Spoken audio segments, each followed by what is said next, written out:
All right. Hi, I'm David Jerome from the Chamber of Commerce. I have Tommy Gonzalez with me as an interviewee today. And I have to say, it's one of the things I really love about my job the most is being able to work with leaders and thought leaders in the community. And Tommy, you certainly are in that category.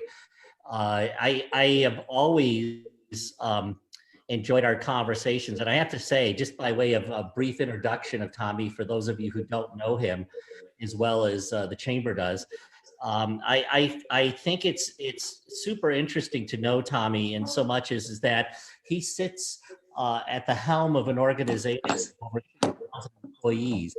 And that is the size of any large publicly traded enterprise in terms of the Fortune 500. So this is a very large organization. I think, Tommy, if I look at your bio, your time as, I believe, a colonel in the Army, also a quarterback, and able to keep the love and support of your lovely bride and all those things together at one time is a pretty amazing combination. And so I do think, like I said, my job is quite fortunate so much I get to work with some of the most interesting folks in the community and leaders in our community. So welcome to the Chamber's interview sessions here today, and I really do appreciate it. So thank you very much.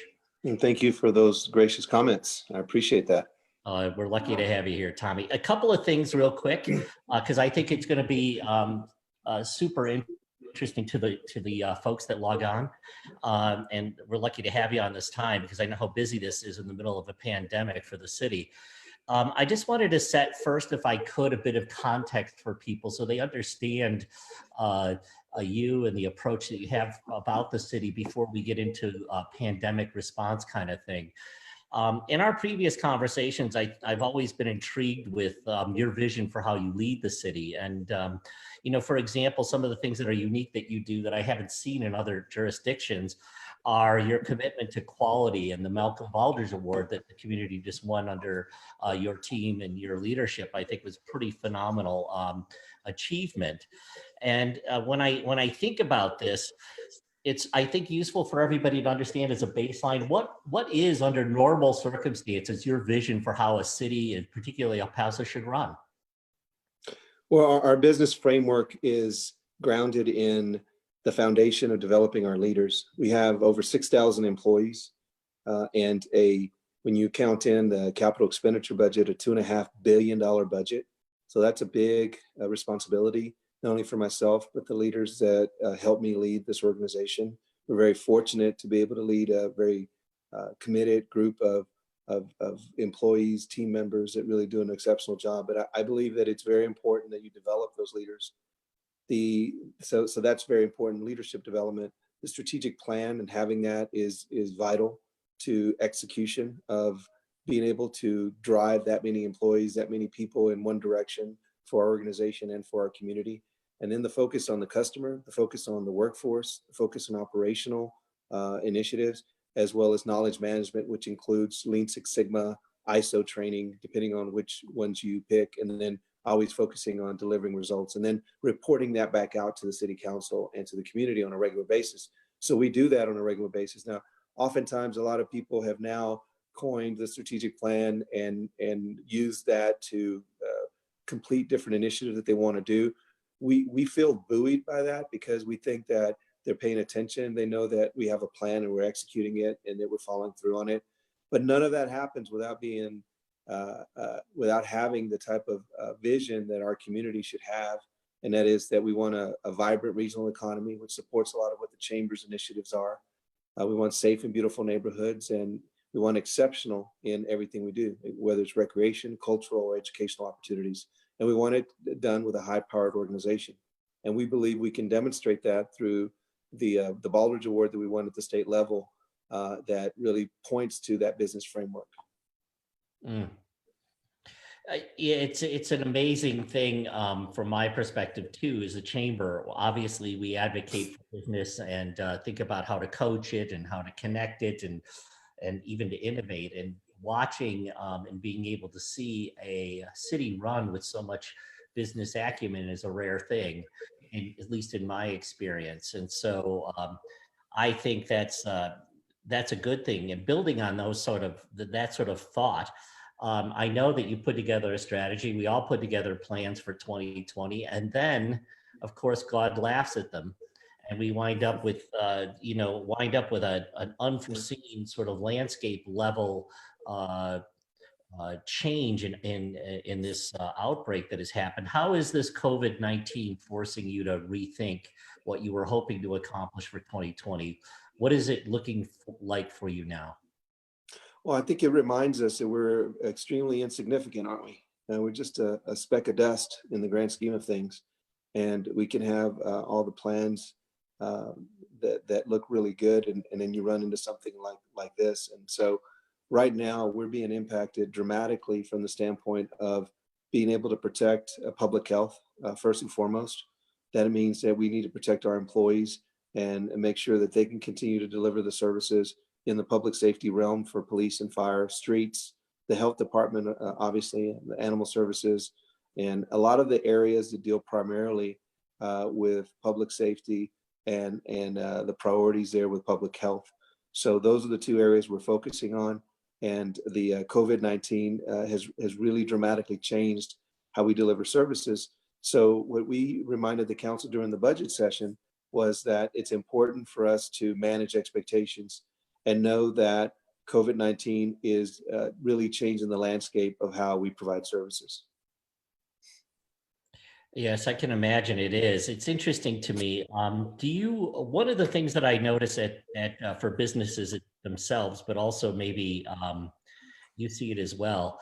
I think one of the hardest elements of this kind of being a leader at this time is knowing that you are in a crisis, and then getting people to sort of overcome that bias that we all have, that it's still normal. Because you find that Yeah. you're dealing with that in your teams and with the city council and others, or even with other colleagues or suppliers? Is this something that you're noticing? I'm extremely proud of our executive team and our what I call our 500. Our 500 are middle management, and I think that they can make or break your culture. And so I communicate with them frequently, whether it's with the written word by email or if it's through town hall meetings. Obviously, we can't have town hall meetings right now with our employees because of we're practicing physical distancing, but I have still sent email messages to them, and I know that that's a bit dry and it kind of it's not, it separates you from them, but right now that's the only way we can speak to them or do video updates to them as well. So I mean that's a little bit more personal, but I think that I've been very pleased with our team and the way they've reacted. I think that the community itself has really kind of been shocked by the system, and it's been a challenge to communicate what they should expect in terms of how things will change, and managing those expectations is always going to be a challenge. But I don't think that they're asking for anything out of the ordinary. I think this is America, and we have a high expectations, whether we're in an emergency or whether we're in a different scenario where you're working 5 different issues at the same time. It's no different than the military. And when we say a lot about fighting 3 or 4 wars at the same time, at some point you get stretched where you can't do that. So we haven't reached that point yet as a city in terms of services, but if this thing goes on for a longer period of time, it could stretch us to the point where it could be extremely impactful to our operations. Yeah, that's for sure. I think everybody's worried. We're all hoping for trying to resolve this through very forceful action, so we could start to see the light at the end of the tunnel as quickly as possible. And it's interesting. We're already seeing discussions in Washington, D.C. revisiting some things that in previous conversations with you, I'm sort of concerned about as well, which is when we stop thinking about business as normal and start thinking about how are we going to get through this kind of massive change in the way we all operate, personally and business-wise. And it's interesting because right now they're looking at another infrastructure bill in Washington. And I think they're obviously looking at it because they want to be able to talk stimulus. And I've always been intrigued with, the debate that we have back and forth with, albeit I think relatively limited number of folks, but nonetheless, a debate that should take place on how our community develops. But we have on the shelf, as it were, things like the arena and redevelopment of I-10 and its expansion and sort of making it safer and more economically impactful and things like this. These are things that would have been seen, I think, in the past as economic development that I think we should be maybe recasting as stimulus packages. And I hope that that's the kind of thinking that we're beginning to see as people come to grips with the fact that this is not normal. This is a new normal. It's not the way it used to be. How do you think the temperature is out there for rethinking things like infrastructure and the arena and things of this sort, is no longer as something that we can debate in the context of normal economic development, but now as necessary stimulus to our economy? I think anything that we can do to develop jobs, whether they're infrastructure projects or different initiatives that develop our downtown or develop other parts of the city, are always things that we need to keep on the table. I think right now my message to the community and to the businesses, the residents, would be that we're focusing on the basics, on the prioritization of public health and public safety, and being able to fund those during this pandemic. And a lot of what I've had experience in other cities, like the recession in 2008, every city in Texas, every city in the United States went through that. We had really planned really well. In another city I was at, we had made some really deep cuts just based on taking attrition numbers and really been very aggressive with Lean Six Sigma. We've been able to do that here as well, and we've been able to build up some reserves. So we're in a good position to address a lot of the issues that we're encountering. But the concern for us is if this is going to last longer than a 6-month period, a 12-month period, an 18, 24-month period. And I think that's what we need to get our head around, those kinds of issues, that we need to speak very bluntly, very, very real. I think sometimes people feel like I am too direct because of just my mannerisms. I think that might be something to do with the military, maybe something to do with my mom and dad. I had that tough neighborhood we grew up in, and so you had to be tough and you had to fight back. And so whenever I speak on behalf of our employees or speak on behalf of the work that we've done, it's because we're very proud of the work that our employees have done. I'm very proud of the fact that they've really embraced Lean Six Sigma. They've really embraced the strategic plan. They've really embraced the training programs we put in place. And it's resulted in a lot of things that people now see in the community. I mean, for us to have as many streets as we're doing now, which was a big priority and had been ignored for like 2 decades. The fact that the public safety department, the police department, we had to replace 300 cars at one time. We were doing 30 at a time, but then Mayor Margo and this council really were aggressive and said, we're going to do 300 cars. We've been doing more academies for more officers because we just now got to the same amount of people in the police department that we had, 10, 12, 15 years ago. And that's, I mean, I have to tell you, I think that should be embarrassing that we neglected those kinds of basic things that we needed to pay attention to. So we've been working on those things, and it's just extremely unfortunate that we've run into this pandemic and you couldn't have planned for this. So that's the reason it's important that the building up the reserves and those dollars there.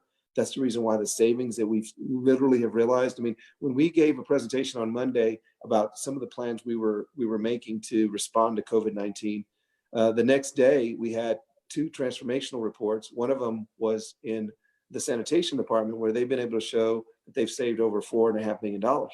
Well, that didn't happen by accident. It happened through Lean Six Sigma programs. It happened because we have a good strategic plan. It happened because we now track the numbers. And not that we didn't have good people. We had good people before, but we didn't have those processes and systems in place. And those are the things you're talking about when you refer to quality. And that's very important, as is one thing that, we picked up. I picked up in the military, and also picked up by learning strategic planning through Jim Bertram in the 90s. And that guy had been doing it for 35 years. So if I know anything about strategic planning, I credit Jim Bertram for everything I know about that. The hard work, the direct talk, that comes from my mom. My compassionate side comes from my father, and the esprit de corps comes from our team at the organization. And to your point, when I smile or when I feel good, it's probably my wife is in the room, or you know, I'm about to go see her. Well, that I totally understand myself. Listen, we have a question from the floor. I'm just going to use first names for now. You'll be able to check it on the Facebook later anyway. But Rocky here, he said, good afternoon, Mr. Gonzalez. My question is regards to the amendments to the city ordinance. As our business is a family-owned furniture and home decor store, are we still able to provide no contact curbside pickup as well as delivery, since furniture stores are still considered an essential business? Yeah, yes, they can continue to do that. And we struggled with that because when we started talking about which businesses are essential and which ones are not, you know, a lot of the things that we looked at were the Home Depots, are they open and why? You know, you need things to do around the house, like maintain the property, the different landscaping, because if you have weeds grow up, you have mosquitoes, you have rodents, you have public safety issues. So we struggled with that, but we said, no, that's important. You know, places like furniture stores who have mattresses and things of that nature, people have back problems, people have sleep problems. It's a public health issue. So yeah, yes, the short answer is yes, that they can continue doing that. That's wonderful. I'm going to get ready to round this up, but before I do, because I'm just mindful of time for these kind of video conferences, I think they have more impact when we're sort of sharp and precise about them. Sure. But Tommy, is there anything you'd like to leave as a parting thought before I do the same? Well, I want to assure the public that we are working around the clock to protect their safety and to ensure that our coordination with all of the hospitals, with Fort Bliss, with UTEP, with all the different superintendents of the schools, and obviously all the different levels of government in the state, with our state delegation, with our federal delegation, with our Congresswoman Escobar, and also the other state delegation and federal delegation that we have. We're all working together with the primary purpose of protecting people's health and doing everything we can to be mindful of that. We've also been balancing that with the business needs of our community and the fact that we have to have something to come back to. We have to, you know, remember that people's livelihoods and jobs are obviously vitally important to just the day-to-day things that we do as Americans and as El Pasoans. So we have all of that top of mind, and we're working around the clock for you and on your behalf. Tommy, there is one more question before I then wrap this up, but if you don't mind, I think this might be fast, so I thought it might be pretty good. We have Ivan here who's asking, do the essential businesses listed in the city county match what the governor office describes as essential businesses? They do for the most part. I think that obviously we have different nuances in every city throughout the state, but the governor's directive really kind of trumps everything else in terms of essential businesses. I know that was one of the things that we were asked about. You know, why were we letting this business open when this other one wasn't allowed to be open? And we're following the state's directives and making sure that we're aligned with them. That's wonderful. Well, thank you, Tommy. Let me just wrap up then with a couple of real quick comments.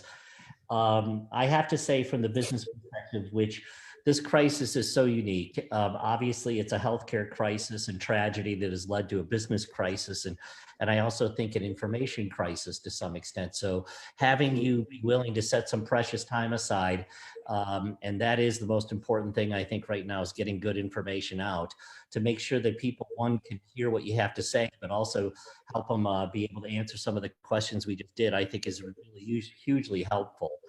And I also will say, from our 1,400 members at the chamber, that we are very impressed with the city. From the mayor, the city council, you and your staff, I think, have been doing a terrific job. I know not everybody agrees. We don't think our system is designed for that, but it's just designed to make sure that people are working together if you want to get anything done. And clearly things are getting done right now. A lot has been done very quickly to try to respond to this pandemic. And we do feel like we're very well led, and we appreciate being able to work with you and the county, the city, and the city manager, obviously, and your team. So with that, I'd just like to say thank you and Godspeed. And if you need us for anything, we're here. David, I would like to thank you for stepping up and showing tremendous leadership and helping the business community. The fact that you pushed out marketing for Buy El Paso First, Shop El Paso with regard to the restaurants. The fact that you went out and did a survey in order to get that information to us, that really was the underpinning for the linchpin, rather, for us putting together that $1 million. The county put up $1 million.